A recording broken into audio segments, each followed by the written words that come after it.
The hum was the first thing you learned to ignore.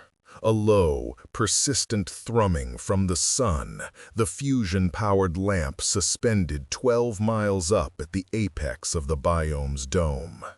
It was the white noise of my life, the metronome for the perfectly engineered ecosystem of Preserve 7. I ran a diagnostic on the section gamma humidity sensors from my wrist-mounted slate, my boots leaving clean, precise prints in the manufactured loam.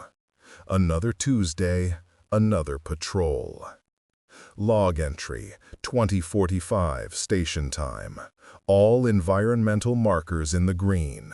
Avian chorus has initiated its dusk cycle. No anomalies to report.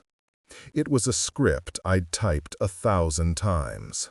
The jungle around me, a sprawling testament to xenobotanical genius, was as predictable as the station's rotation. Towering cycadoids from Kepler 186f fanned their iridescent fronds above me, their programmed bioluminescence beginning to shimmer as the sun lamp began its gentle, scheduled descent into amber and violet. The air smelled of damp earth, night-blooming tellurian orchids, and the faint, sterile tang of recycled oxygen. It was the scent of control, of a wilderness tamed and catalogued. My loneliness out here was a comfortable, professional sort, a quiet communion with a system I understood completely, a system that always worked. Evening, Kale. Lena's voice crackled through my comms, a welcome break in the synthesized bird song. Buying you a synth ale if you can get that quarterly report filed by end of shift. I smirked, tapping the slate. Working on it now, dispatch. Sending you the sensor data live. Another thrilling evening in paradise. Don't I know it, she sighed. Anything exciting? A rogue proto-sloth straying from its designated foraging zone? Not a chance. They're more reliable than the nutrient paste dispensers in the mess hall. Everything is exactly where it's supposed to be. That was the beauty of it. No surprises, no real danger. We were wardens of a very large, very expensive garden. That was when the hum changed. It wasn't a sudden stop. It was a groaning, gut-wrenching shudder, a deep metal tremor that vibrated through the soles of my boots. The light, the warm, perfect golden light of simulated twilight, flickered once, twice. It stuttered, casting long, distorted shadows that writhed like dying things. My heart hammered against my ribs. Lena, you seeing this? We've got a massive power fluctuation in the lamp array. Her reply was a burst of static. Ale? Is break up? The amber light bled out, collapsing into a sickly yellow. A deafening clang echoed from the dome's ceiling, a sound of colossal machinery failing catastrophically. The perfect, engineered world was tearing itself apart. Then, the light didn't just fade, it was ripped away. A heavy, absolute blackness crashed down, thicker and more complete than anything I had ever experienced. It was a physical weight, suffocating and immediate. My world shrank to the pounding of blood in my ears and the frantic beeping of my slate as it lost its connection to the station network. The air instantly grew colder, the sterile tang replaced by the raw, musty smell of true decay. Panic, cold and sharp, seized my throat. Power failures happened, but not like this, not the sun lamp. That was on a triple redundant, isolated grid. It was the one thing that could never fail. Dispatch, Lena, can you read me? Acknowledge. I yelled into the dead calms, my voice swallowed by the oppressive silence. And in that sudden, profound silence, a new sound pierced the night. It wasn't the chitter of a gene-spliced lemur or the croak of a synth frog. It was a high-pitched, piercing screech from the depths of the jungle. It was a wet, clicking shriek of something that had never been on any manifest, a sound that did not belong in my perfectly catalogued garden. It was the sound of a lock breaking, of a cage door swinging open in the dark. My training kicked in, a thin layer of procedure over a bedrock of primal fear. Assess, stabilize, report. Report was out. My comms were as dead as the sun. Stabilize? I was alive, unhurt, and standing in a suffocating blackness that felt like it was pressing against my eyeballs. All I had was assessment. Massive, cascading power failure, catastrophic malfunction of the primary illumination grid. I am at Sector Gamma 7, approximately 3 clicks from Ranger Outpost Delta. Path is clear, if I can navigate it. My over-reliance on the tech that governed this world was a flaw I was only now appreciating. The faint luminescence of the native flora had vanished along with the sun, their light a biological response to the lamp's UV spectrum. Now, there was nothing. My hand trembled as I fumbled at my belt, my fingers finding the familiar, cold cylinder of a standard-issue emergency flare. The casing felt impossibly solid in a world that had just dissolved into shadow. With a sharp twist and a pop, the cap came off. The striker hissed against the phosphorus tip. Ignition. The jungle exploded into a ghastly, silent crimson. The flare hissed like a cornered snake, casting a lurid red glow that painted the underside of leaves in blood. The world became a panorama of stark relief and deep, dancing shadows. Trees I knew intimately by daylight became skeletal, grasping claws. Familiar paths twisted into menacing, unfamiliar canyons. The light didn't bring comfort. It brought distortion. It revealed the same stage, but lit for a horror play. The air felt heavy, saturated with a dampness that clung to my uniform. I held the flare high, its angry light pushing the absolute blackness back, maybe 30 feet. Enough to walk, enough to pretend I wasn't trapped at the bottom of a miles-deep well. My objective was simple: get to Outpost Delta. There were backup systems, hardline comms, and a blast door. I started walking, my steps clumsy, my senses screaming. Every snap of a twig under my boot was a gunshot in the new silence. My internal monologue was a frantic loop. Just a power failure, a big one, but a fixable one. Maintenance teams are probably already suiting up. By the time I get to the outpost, the auxiliary lights will be on. Lena will have a sarcastic comment ready. It was a flimsy mantra against the encroaching terror. The flare sputtered, its lifespan only a few minutes. I was halfway through my second one when I saw it. It was just for a second. A single heartbeat-skipping flicker of motion at the absolute edge of the red light. My professional mind tried to catalog it. Undocumented fauna? Escaped specimen? But my gut knew better. It was tall, impossibly thin, its limbs moving with a disjointed fluidity that defied any biology I knew. A silhouette of bone and sinew against the red haze, it moved with a liquid, predatory grace. It was there, and then it was gone. swallowed by the darkness between one sputtering beat of the flare and the next. I froze, the flare held out like a useless talisman. My breath hitched. All my training, every simulation, every ranger handbook I had ever memorized, it was all for dealing with contained, predictable systems, cataloged creatures with known behaviors. This was a ghost, an anomaly.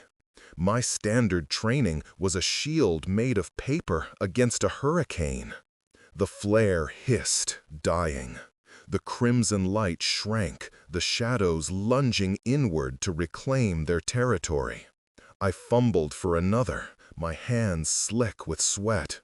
As I struck the new flare, its fresh, violent light flooded the clearing. There was nothing there, only the oppressive, waiting jungle. But I knew what I had seen. And I knew, with a certainty that chilled me deeper than the sudden cold, that it had seen me too. The rules of my world had just been erased. I was no longer a ranger in a park. I was just a source of light and sound in an endless hunting dark.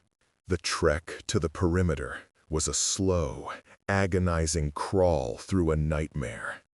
Each new flare I struck was a declaration of my position, a beacon for the thing I saw skulking at the edge of the light. The silence between the hissing of the flares was worse, filled with the frantic drumming of my own heart and the imagined clicks and scuttles from the oppressive dark. I held my service tranquilizer pistol, its weight usually a comfort, now feeling like a child's toy. What good was a sleep dart against a phantom made of bone and speed? My internal clock told me I'd been walking for over an hour, though it felt like a lifetime. The familiar terrain, warped by the crimson light, seemed to resist me. Roots I'd stepped over 100 times became tripwires. Gentle slopes became treacherous climbs. My professionalism was more than cracked, it was shattering. The part of my brain that still clung to procedure kept a running, desperate inventory. Flares remaining, 3. Pistol charges, 4. Water, 1 liter. Survival odds, plummeting. Then I smelled it. The faint, sharp scent of ozone and charged metal. The perimeter fence. Relief, potent and dizzying, washed over me. Another 500 meters and I'd be at the main access gate, Gate Alpha 1. Reinforced alloy, mag-locked, tied directly into the station's primary power grid. Even if the local grid was down, the gate's emergency batteries should have kept it sealed and operable from the manual override panel. Safety was a solid steel door. I broke into a stumbling run, the flare held ahead of me. The massive 30-foot-high pylons of the perimeter fence appeared, their warning lights dark. The air hummed with the latent charge of the inactive barrier. I followed it to the gate, my footsteps echoing unnaturally off the huge metal structure. And then I stopped, the breath stolen from my lungs. The sight before me was impossible. Gate Alpha 1 was a mangled ruin. The meter-thick alloy door wasn't jammed or locked down. It was ripped from its hinges as if it were aluminum foil. Great curling peels of metal gaped open, their edges showing the sickening, stretched-out stress of being torn apart by unimaginable force. The damage I saw with a fresh wave of horror was not from the outside trying to get in. The blast-shielded locking mechanisms were bent outward. The destruction originated from inside the preserve. My prison hadn't been breached from the outside. Something had broken out from within. And then, apparently, back in. "No, no, no, no," I whispered, the words catching in my dry throat. My last hope was the emergency access tunnel, a small reinforced tube for maintenance crews set into the station's foundation beside the gate. I scrambled towards it, my boots slipping on loose gravel. My flare's light fell upon a mound of duracrete and twisted rebar. The tunnel was gone. The entrance had been completely collapsed, the rock and earth around it shattered as if by a massive internal explosion. The power conduits that ran alongside it, thick as my arm, were severed and frayed, their torn ends sparking feebly. It was a systematic, deliberate destruction of every way out. My heart sank into a cold, dark pit of realization. This wasn't a random failure. It was an isolation. The blackout, the gate, the tunnel, it was all connected. I was sealed in. I was trapped in this miles-wide terrarium of engineered nature, and I was not alone. The power failure hadn't just turned out the lights, it had unlocked the cage. The creature hadn't simply appeared, it had been waiting. And now I was locked inside its hunting ground until the next maintenance cycle, which wasn't for another 11 hours. The thought hit me like a physical blow, knocking the wind out of me. 11 hours of this absolute hunting darkness. My sanctuary had become my tomb. The perfect, predictable system hadn't just failed, it had inverted, turning from a garden into an arena. And the main event was just getting started. They wanted him, not just for something, like an end. The crumbling perimeter wall felt like the edge of the world. With every escape route severed, the sheer scale of the preserve, once a point of pride, now felt like an ocean of blackness intent on drowning me. Outpost Delta was useless, just another box in this larger trap. My mind, stripped of hope and running on pure adrenaline, began sorting through a desperate inventory of the preserve's geography. I needed answers. An unknown enemy is a ghost, impossible to fight. But information could be a weapon, a sliver of it at least. A memory sparked, old and half forgotten. The Xenobiology Lab, Sector Theta. It was a relic from the station's early colonization days, decommissioned for 2 decades. The research there had been deemed ethically ambiguous, and the facility was abandoned, left to be slowly reclaimed by the biome it was meant to study. But it was built to contain horrors, and it ran on its own isolated, long-life power core. It was a long shot, a desperate risk crossing 3 more clicks of hostile territory, but it was the only shot I had. The journey was a blur of terror. I rationed my last 2 flares, using them only when the dense undergrowth became impassable. For the rest, I moved in darkness, one hand on my useless pistol, the other outstretched, feeling for vines and low-hanging branches. My ranger's knowledge of the terrain was the only thing keeping me from breaking my neck. Every rustle of leaves, every drip of water was the creature. I was imagining its skeletal form in every shadow, my sanity fraying with each blind step. Finally, my outstretched hand touched not bark or leaf, but the cold, grimy surface of pitted plasteel. The lab.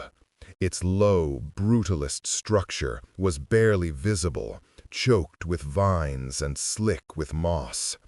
The main door was fused shut with rust and time. but a heavy-duty maintenance hatch set low in the wall groaned open under my desperate effort. Inside, the air was stale, thick with the smell of dust, decay, and ozone from dying electronics. The emergency power was still active, casting the main laboratory in the weak green glow of a few floor-level guide lights. Empty specimen tanks loomed like glass coffins.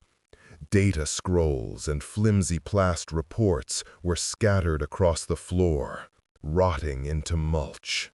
My destination was the central server room, a reinforced chamber at the heart of the facility. As I expected, the auxiliary power was just enough to light the command console. The main screen flickered to life, a ghostly green text appearing on the black background. System archives accessing.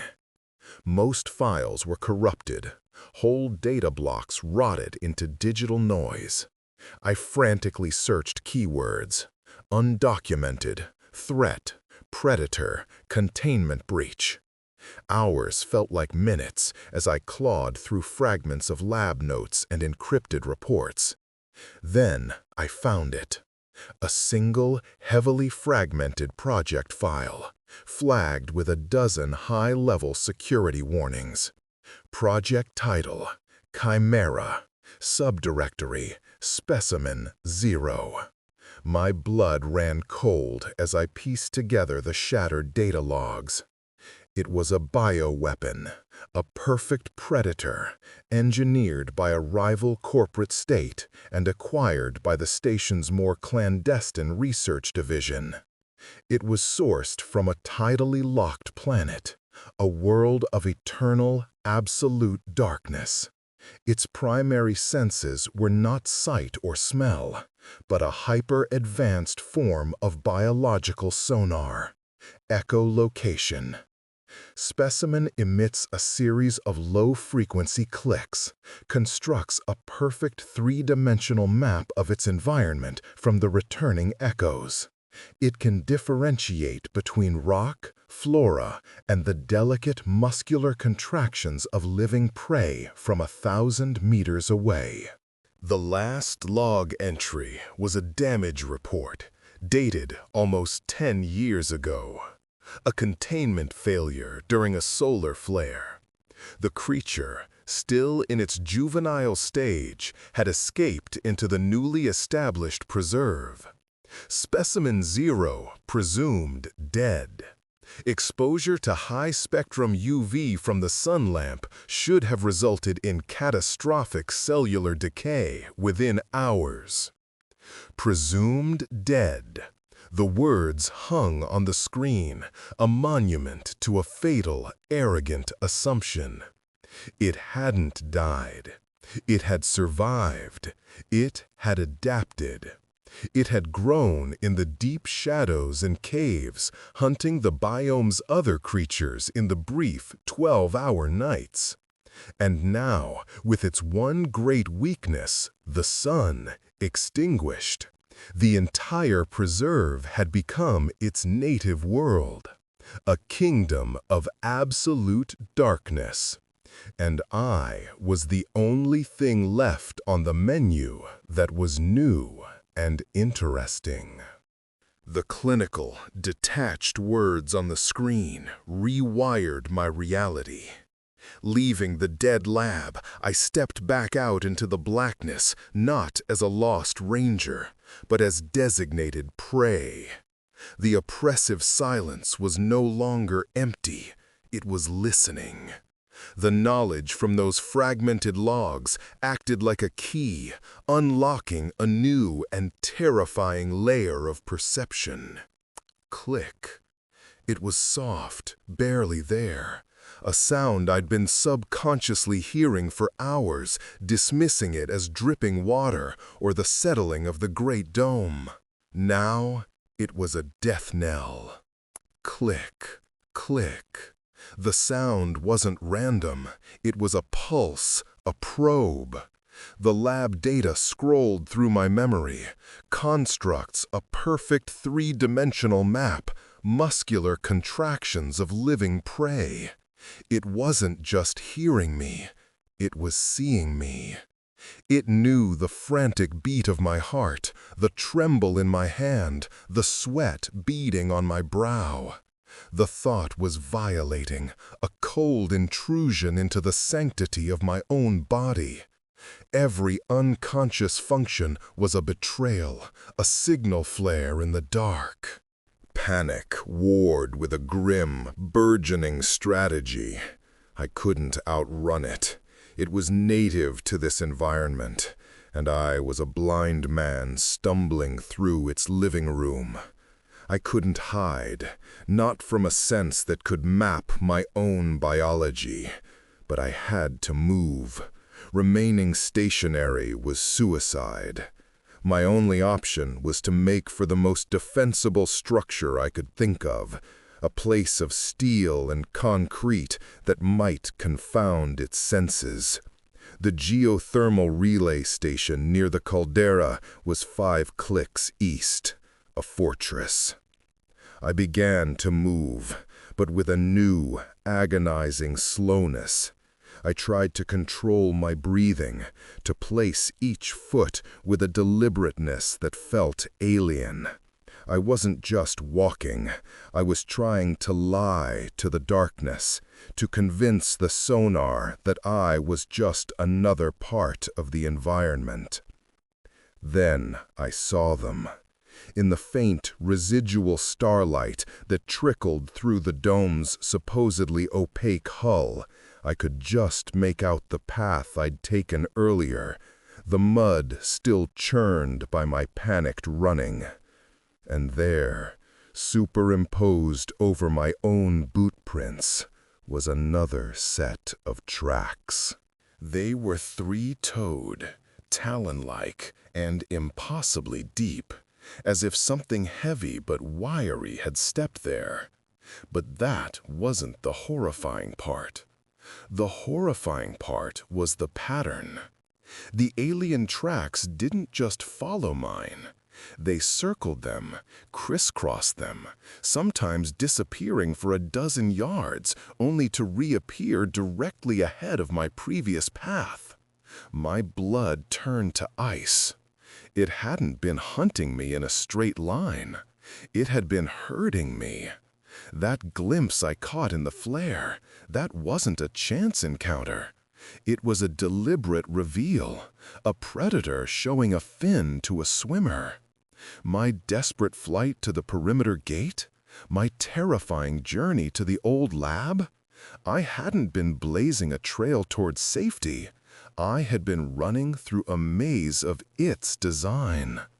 The screech I heard when the lights went out wasn't a cry of surprise. It was a cry of triumph. A dinner bell. The realization settled in my gut like a stone. The hunt hadn't just begun. I had been its sole subject for hours.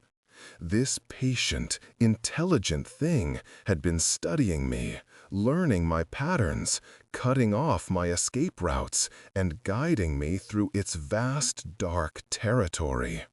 It was playing with me. This wasn't just a simple case of predator and prey. This was an expert and its quarry.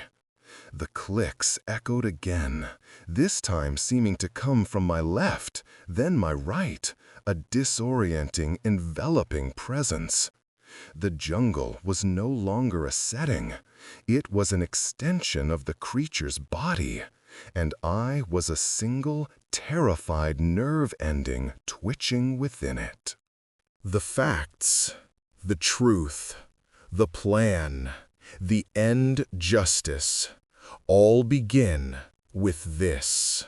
The clicks grew more frequent, a methodical, terrifying rhythm that hammered at my sanity. Left, right, ahead, behind. It was everywhere at once. Its perception, a ghostly net tightening around me. My plan to reach the geothermal station became less of a strategy and more of a singular, desperate obsession. It was my only way to break the rules of this ghastly game. The creature's sonar worked on echoes, on vibrations bouncing off surfaces. A solid, soundproofed box of reinforced concrete and steel, that was a language it couldn't speak. A place where I could become a ghost to its senses. I abandoned all pretense of stealth and ran. Adrenaline was a fire in my veins, overriding the exhaustion in my screaming muscles. I crashed through thickets of glowing fungi that burst into puffs of dead spores, their light extinguished. I stumbled over roots, my face slapped by wet, heavy fronds. The clicking pursued me, faster now, more insistent, a rapid-fire interrogation from the darkness. It knew I was breaking from the herd. The game was over. The final chase was on. I could feel it behind me. I didn't see it, I didn't hear its footsteps, but I could feel its presence. A cold spot in the air, a distortion in the silence. It was the absolute certainty of prey that knows the predator is closing in for the kill. The silhouette of the geothermal relay station finally rose against the star-dusted canopy of the dome. A squat, windowless blockhouse of brutalist design, it looked more like a tomb than a sanctuary. The air around it was warmer, smelling of sulfur and hot metal from the deep thermal vents it regulated. I slammed into the heavy steel door, my hands scrabbling for the recessed locking wheel. My fingers, slick with sweat and grime, slipped on the cold metal. The clicks were right behind me now, sharp and close. A low, guttural hiss echoed in the clearing, the first vocalization I'd heard since that initial piercing shriek. It was the sound of a predator about to strike. With a final, desperate heave, the locking wheel turned with a groan of neglected gears. The door was heavy, designed to withstand geological pressures, and it moved with agonizing slowness. I squeezed through, the moment the gap was wide enough for my body, my pack snagging for a heart-stopping second. As I threw my entire body weight against the door to swing it shut, the creature slammed into its exterior. The impact was immense, a deafening boom that resonated through the entire structure, vibrating up from my feet into my teeth. The half-inch thick steel plate buckled inward, leaving a visible dent. Claws, long and sharp as razors, scraped down the metal, the sound like 1,000 nails on a blackboard. I spun the interior locking wheel, engaging the thick deadbolts with a series of satisfying, echoing thuds. The scraping stopped. Silence returned. I stood in the pitch-black bunker, chest heaving, listening. Nothing. It was a geological sonic emitter, a powerful device used to send focused sound waves deep into the station's bedrock to map fissures. It was a weapon, a sonic cannon. I felt a surge of elation, a hysterical laugh bubbling in my chest. I wasn't prey anymore. I had found a fortress, and I had found a sword. I was back in a world I understood. Technology, fortification, and overwhelming force. Let the creature try to get me now. The hunter had just become the hunted. The curtain was beginning to fall. The exhilaration of my supposed victory was intoxicating. For the first time in hours, I felt like Ranger Thorn again, not just a terrified animal. I slapped the dust from a control panel next to the sonic emitter, its interface glowing to life with a welcoming green light. The controls were simple: frequency, amplitude, and duration. Outside, a heavy scraping sound started again, the creature methodically testing the integrity of the blast door. A chill traced its way down my spine, but it was quickly replaced by a surge of defiant fury. "You wanna hear a noise?" I muttered to the empty room, my voice hoarse. "I'll give you a noise." I cranked the amplitude to maximum and slammed the activation panel. The emitter didn't make a sound I could hear, but the entire bunker vibrated with its power. A low, bone-jarring hum filled the air, pressing in on my ears, making the teeth in my skull ache. On a small monitor, I could see the output, a concentrated beam of ultra-high-frequency sound projected directly through the door. Outside, the scraping devolved into a tortured, clicking shriek that was instantly cut short. Then, silence. I watched the door, waiting, my breath held tight in my chest. A minute passed, then another. Nothing. A grin split my face. It had worked. I had driven it off.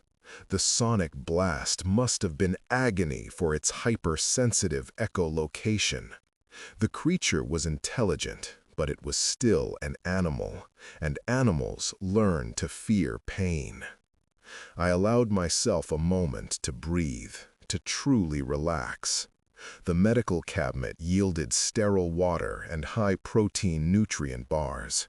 I patched up a nasty gash on my forearm from my frantic run through the jungle. For a brief, blissful hour, I was safe. I was in control. My fortress was holding. My weapon was effective. The new sound began subtly, a soft, scratching noise. I frowned, listening. It wasn't coming from the door. It was coming from below, from the floor. A faint grinding, like stone on stone. My blood ran cold. The logs. It had been engineered by a corporate state, not for hunting, but as a bioweapon, for sabotage, for infiltration. Its intelligence wasn't just predatory cunning. It was strategic, problem-solving. The door was a dead end, an obstacle, so it was simply changing its approach. The grinding grew louder, more frantic. The concrete floor beneath my boots began to vibrate, not with the hum of the emitter, but with a violent, rhythmic tremor. Structural flaw. A line from the bunker's schematics flashed in my memory. Foundation laid over a network of exhausted lava tubes. Do not operate heavy drilling equipment within 50 meters. The creature wasn't just digging. It was exploiting a known weakness. It was burrowing under my sanctuary. Panic clawed its way back up my throat. I raced to the emitter controls, trying to redirect its focus downward. But it was a geological tool, designed to project horizontally or at a sharp angle into bedrock, not directly below itself. It was the wrong tool for the job. The grinding was a deafening roar now, cracks spiderwebbed across the floor. The lights overhead began to flicker violently. A high-pitched whine started from the emitter's power conduit. The strain of continuous maximum output was too much for the station's decades-old wiring. A shower of sparks erupted from the control panel. The rich smell of burning electronics filled the air. "No! No! Not now!" I screamed, slamming my fist against the console. The sonic emitter gave one final, agonized groan and exploded in a flash of white light and a concussive blast that threw me against the far wall. The bunker was plunged back into absolute darkness and a deafening, ringing silence. My head swam, my ears roared, and in that sudden, profound silence, I heard it. The sound of cracking concrete directly beneath my feet. A puff of dust and debris shot up into the air. Then the sound of long, sharp claws tearing through the last layer of rebar and concrete. My sanctuary had become my coffin. My perfect fortress was a trap, and the monster was coming up through the floor. Adrenaline and raw terror jolted me to my feet. My ears rang from the emitter's explosion, and the darkness was absolute, save for the horrifying sound of destruction at my feet. The screech of claws on rebar was a countdown to my own dismemberment. I scrambled backwards, my hands slapping against the cold, dented metal of the blast door as the floor in the center of the bunker erupted upwards. A shower of concrete shards peppered the room. I didn't wait to see the thing emerge. I threw myself at the door's manual release wheel, my body screaming in protest. The gash on my arm, hastily patched, tore open again, slicking the metal with warm blood. The locks disengaged with a series of groans, each one a death knell in the ringing silence. I heaved the massive door open, just enough to slip through, and stumbled out into the blackness of the preserve, leaving my failed sanctuary behind me. A furious, clicking roar of frustration echoed from within the concrete tomb. I ran. My body was a constellation of pain. My head throbbed, my arm bled freely, and my ribs ached from the blast. Every place I had tried to hide, every tool I had tried to use, had been turned against me. The gate, the lab, the bunker, my civilization's answer to the dark had proven to be nothing more than a series of elaborate, fragile cages. There was nowhere left to hide. The creature was smarter than my fortifications, more persistent than my technology. My options had dwindled to nothing. Hiding was futile. Fighting was impossible. My pistol was a joke, the emitter a smoking ruin. The very darkness was its weapon and its shield. As I crashed through the undergrowth, a new idea, born not of logic, but of pure nihilistic desperation, took root in my mind. If darkness was its greatest strength, I would have to take it away. Not with a flare, not with a flickering emergency light, but with a fire so vast and all-consuming it would scour the entire biome clean. Bring the sun to the creature. The thought was insane, a scorched earth final gambit. At the heart of the preserve, Sector Alpha, stood the weather control tower. It was a massive spire of steel and wire, the nerve center for the biome's artificial weather systems, the rain cycles, the wind, the atmospheric pressure. Its primary function was managed by a series of colossal atmospheric generators and capacitors. If I could get to it, if I could bypass the safety protocols and deliberately trigger a full system discharge, I could create lightning, a massive, targeted, artificial bolt of lightning. I changed direction, my staggering run now having a new, final purpose. The clicks started up again behind me, closer now, more agitated. It was hunting me with renewed fury.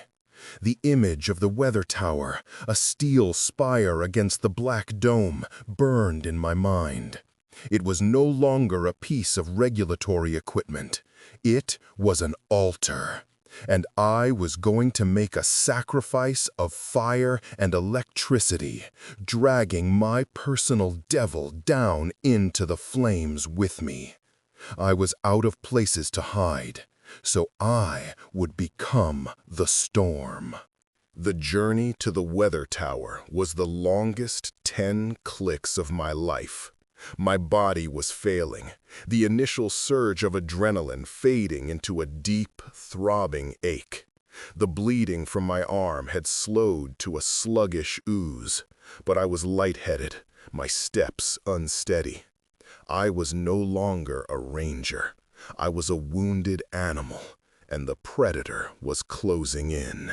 My grand suicidal plan was a distant concept.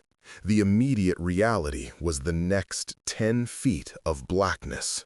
The creature was a constant presence now. The rhythmic clicks echoed through the jungle, a perfect, sonar-driven countdown timer. Sometimes they were distant, a soft patter like rain. Other times, they were so close I could feel the low-frequency vibrations in my chest. It was toying with me again, driving me, enjoying the final moments of the hunt. I forced myself to think, to use the one advantage I had left, my mind, my lifetime of experience in this artificial wilderness. It wouldn't let me fight the creature, but it might let me outwit it for just a little longer. My movements became a grim, silent ballet of survival. My ranger training resurfaced, twisted into a new, paranoid form. I moved across rock faces where I could, knowing they left no scent and muffled the sound of my passage. I waded through the shallow, frigid water of a stream, the icy shock a welcome distraction from the pain, hoping it would confuse the soundscape for my pursuer. It wasn't enough just to be quiet. I had to create noise, misdirection. I became a poltergeist in my own jungle. I'd find a loose rock on a ledge, tie a length of vine to it, and retreat into the dense foliage. A gentle tug, and the rock would clatter down a ravine 50 yards to my left. The clicking from the darkness would stop, a pause. Then the clicks would resume, faster, sharper, moving towards the sound I'd made. In that window of silence, I would scuttle away in the opposite direction, my heart pounding a frantic rhythm against my ribs. I used the environment itself. I found a cluster of spore pods that rattled like maracas when shaken and tossed one into a thicket. The sound, alien and sharp, drew the creature's attention for precious seconds. This became the pattern. Move, listen, create a diversion, move again. My world shrank to sound and silence. The clicks were the question, my diversions were the answer, and the silence in between was the only life I had. The jungle, my once tamed garden, was now a maze of terror. Every dripping leaf sounded like the creature's saliva. Every brushing frond felt like its clawed touch. The constant, hunting clicks were more than just a sound. They were a psychological weapon, wearing me down, reminding me with every pulse that I was being watched, mapped, and stalked. It was an intimacy more terrifying than any scream. I was no longer Kalen Thorne. I was just a collection of heartbeats and footsteps, a fading whisper on a path of echoes, moving inexorably towards a spire of steel where I intended to make my final, thunderous shout. Through a gap in the impossibly tall trees, I finally saw it. The weather tower, a skeletal finger of black steel pointing at the dead sun. It rose from a wide, clear plaza of weathered concrete, a stark island of industry in the sea of rampant, dark jungle. Reaching it felt like the end of an era. The slow, agonizing journey of whispers was over. Now came the scream. The clicks were close, coming from the tree line directly behind me. The game of cat and mouse was ending. It knew where I was going. I burst from the undergrowth and sprinted across the open plaza, my boots slapping against the damp concrete. I fumbled with the key card on my belt, a useless piece of plastic for hours, and slammed it against the door reader. For a heart-stopping moment, nothing happened. Then a faint beep, and the maglock released with a loud clank.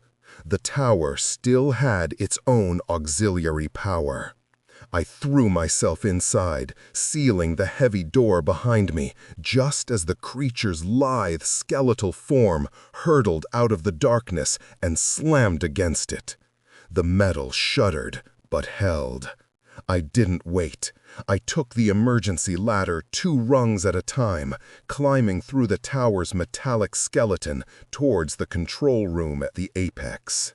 The control room was a small, glass-walled cube surrounding the tower's primary energy spire, a thick copper alloy rod that rose through the center of the room and out through the roof. The spire hummed with latent energy. Outside, the creature was scaling the tower, its claws finding purchase in the latticework of steel beams. There was no time for finesse. I ripped open the main control panel, exposing a tangled nest of wiring and circuit breakers.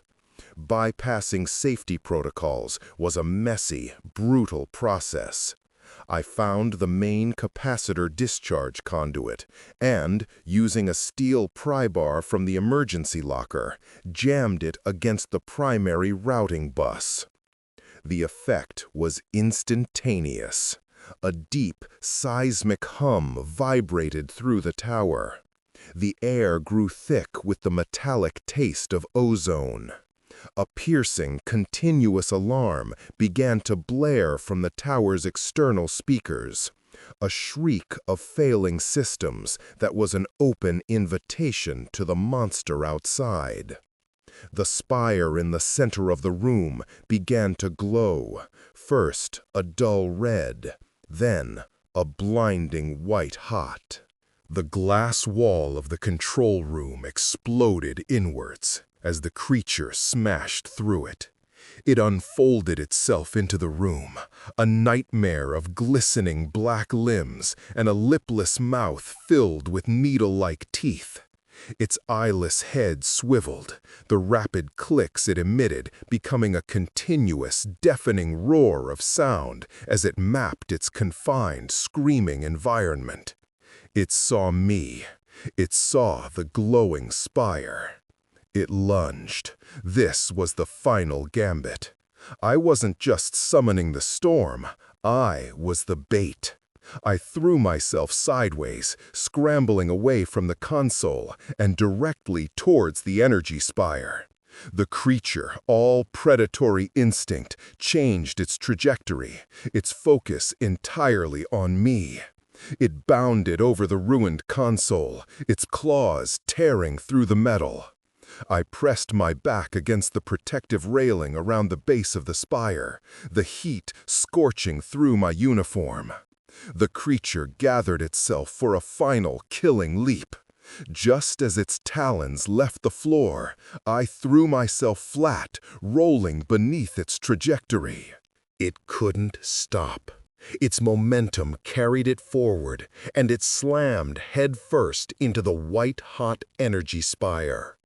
Its shriek was beyond sound, a psychic scream of pure elemental agony. Its body, so perfectly adapted to darkness, convulsed as trillions of volts coursed through it. That was when I hit the final emergency discharge switch on the wall. Complete sequence. From the artificial sky directly above the tower, the overloaded atmospheric capacitors tore a hole in the night. A colossal, jagged bolt of manufactured lightning, brilliant and searing, arced downward. It didn't just strike the spire, it became the spire. The world vanished in a deafening, white-hot explosion of pure energy and light. The concussive blast blew out the remaining walls of the control room and threw me from the tower like a discarded doll.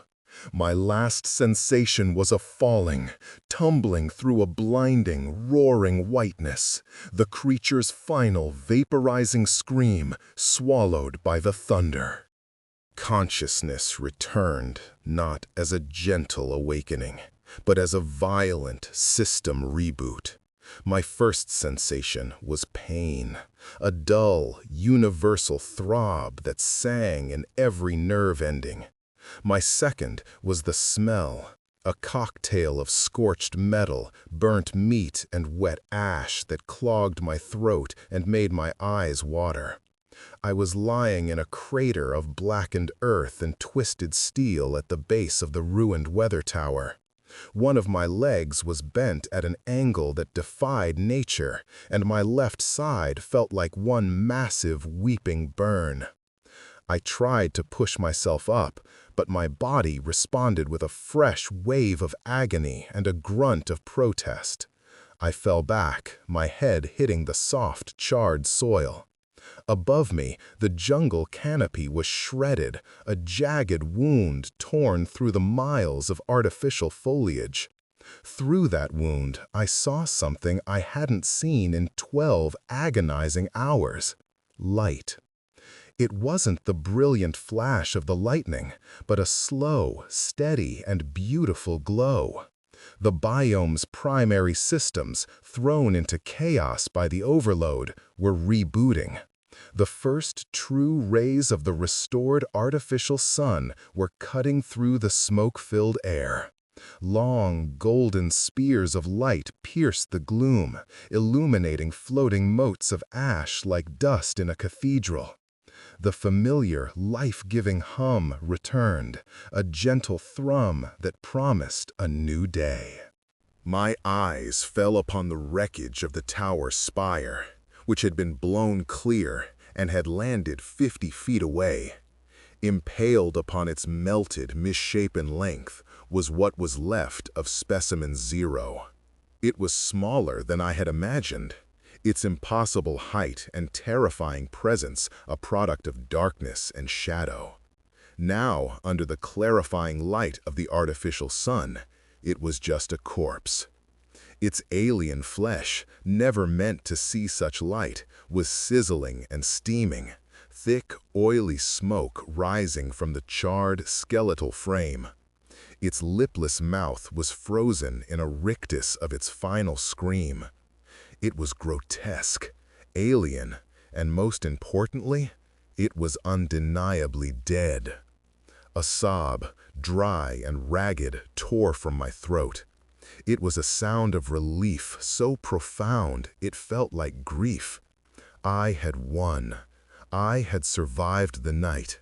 I had faced the absolute darkness and dragged its monster into the light with me. Lying there, broken and burned in the smoldering wreckage of my gamble, I heard a new sound. It wasn't a click, a screech, or the groaning of stressed metal. It was birdsong. The biome's manufactured avians, their internal clocks reset by the return of the sun, began their morning chorus. The cheerful, synthetic chirping filled the air, a note of obscene, engineered normalcy laid over a scene of primal horror and devastation. The garden was resetting itself, already trying to paper over the night's savage truth. I lay my head back and closed my eyes against the beautiful, terrible light of the brand new sun. listening to the birds sing their lies. I was alive, but I knew with a certainty that went deeper than my broken bones that the night was not truly over. It had just found a new place to live, right behind my eyes. Weeks later, the only jungle I saw was through a triple-paned, blast-proof window. The observation deck was sterile, all white walls and the quiet hiss of recycled air. The biome below, Section Alpha, was a quarantine scar, a swath of blackened, recovering earth surrounding the skeletal husk of the weather tower.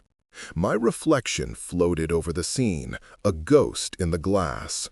A stranger stared back, a man with a hollowed-out look in his eyes, a web of slick pink burn scars crawling up his neck, and a subtle, constant tremor in his hands. My leg was pinned together with alloy rods, and I walked with a permanent limp. But those were the visible wounds. The real damage was silent and deep. Every time the lights in my sterile medbay room would dim for the designated night cycle, a blind, suffocating panic would seize me, my heart hammering against my ribs as I clawed for a light switch. The dark was no longer an absence of light. It was a presence, a place, and I knew what lived there. "Incredible, truly," a voice droned beside me. It was Administrator Vance, a man with a face made of soft handshakes and political smiles.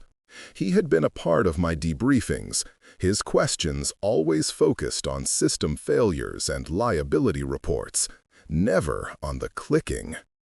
"The board has approved a commendation for valor, Ranger Thorne. Your unorthodox solution saved this entire wing of the station from a potential containment breach. You're a hero." I didn't answer. My eyes were fixed on my reflection. A hero. They called me a hero for nearly destroying the billion-credit preserve to kill one escaped specimen. They had a tidy narrative. A secret bioweapon, a tragic accident from a past administration, now thankfully resolved.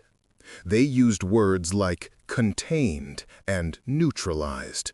Safe, manageable words for something that had dismantled my reality. "The recovery teams are making good progress," Vance continued, oblivious to my silence. He gestured towards the green shoots already peeking through the ash below. "We'll have the sector back to full operational status in 6 months. In fact, the geological survey teams made a fascinating discovery while shoring up the geothermal station's foundation." His voice was casual, the cheerful tone of a man delivering a mildly interesting piece of trivia. "They found a whole network of previously unmapped lava tubes deep beneath the preserve. Perfect for incubation. They found several caches, actually. Unhatched eggs." The white room seemed to tilt. The administrator's voice became a distant, buzzing noise. Unhatched eggs. The words were not a piece of trivia. They were a judgment. My victory, my survival, the entire horrific ordeal. It hadn't been an ending. It was a prelude. I hadn't exterminated the threat. I had merely killed one of the scouts. Vance was still talking, something about genetic markers and corporate espionage, but I didn't hear him. I could only hear the soft, phantom clicks echoing in the quiet of the observation deck. I saw the future, not in months or years, but in the inevitable arc of another power failure, another moment of human arrogance, another night when the sun would die and the real world would wake up. I stared at the haunted face in the glass, the face of the man who had survived the night. He was trapped. We both were. My gaze shifted from my reflection to the dark soil of the preserve below, where new life was already beginning to grow. They thought they were in control, that their lights and their systems made them masters of this place. They hadn't learned a thing, but I had. I knew that humanity was just a fragile, temporary species living on borrowed light, and that in the real, permanent world of the dark, we were just another part of the food chain, waiting for the eggs to hatch.